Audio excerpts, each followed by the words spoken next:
शिकुरं बहुलं विरलं भ्रमरं मृदुलं वचनं विपुलं नयनम् अधरं मधुरं वदनं ललितं चपलं चरितं नु कदानुभवे परिपालयनः कृपालयेति असकृजल्पितम् आत्मबान्धवः मुरली मृदुलस्वनान्तरे विभुराकर्णयिता कदा नु नः कदा नु कस्यां नु विपद्दशायां कैशोरगन्धिः करुणाम्बुदिर्नः विलोचनाभ्यां विपुलायताभ्यां व्यालोकयिष्यन् विषयीकरोति मधुरमदरबिम्बे मञ्जुलं मन्दहासे शिशिरममृतवाक्ये शीतलं दृष्टिपाते विपुलमरुणनेत्रे विश्रुतं वेणुनादे मरकतमणिनीलं बालमालोकयेनु माधुर्यादपि मधुरं मन्मथदातस्य किमपि कैशोरं चापल्यदापि चपलं चेतो मम हरति हन्त किं कुर्मः वक्षस्थले च विपुलं नयनोत्पले च मन्दस्मिते च मृदुलं मदजल्पिते च बिम्बाधरे च मधुरं मुरलीरवे च बालं विलासनिधिम् आकलये कदा नु आर्द्रावलोकितदया परिणद्दनेत्रम् आविष्कृतस्मितसुधा मधुरादरोष्टम् आद्यं पुमांसमवतंसितबर्हिबर्हम् आलोकयन्ति कृतिनः कृतपुण्यपुञ्जा मारस्वयं नु मधुरद्युतिमण्डलं नु माधुर्यमेव नु मनो नयनामृतं नु वाणी मृजानु मम जीवितवल्लभो नु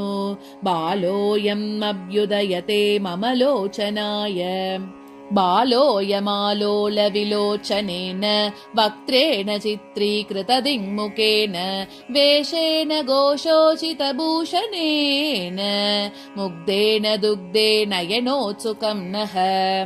आन्दोलिताग्रभुजमाकुलनेत्रलीलम् आर्द्रस्मितार्द्रवदनाम्बुजचन्द्रबिम्बम् शिज्ञानभूषणशतं शिखिपिञ्जमौलिम्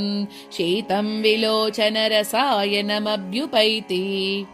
पशुपालबालपरिषद्विभूषणं शिशुरेषु शीतललोलविलोचनः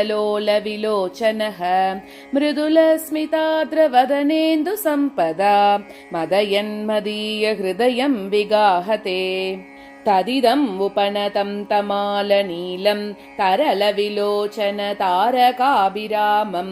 मुदितवक्त्रचन्द्रबिम्बं मुखरितवेणुविलासजीवितं मे चापल्यसीम चपलानुभवैकसीम चातुर्यसीम चतुराननशिल्पसीम सौरभ्यसीम सकलाद्भुतकेलिसीम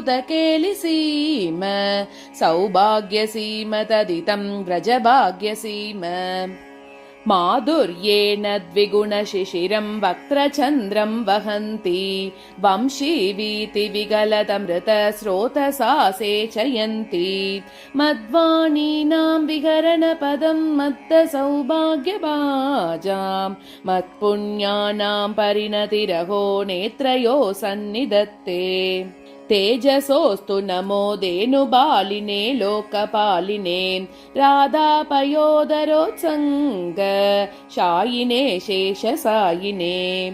धेनुपालदयितास्तनस्थली धन्यकुङ्कुमसनातकान्तये वेणुगीतगतिमूलवेदसे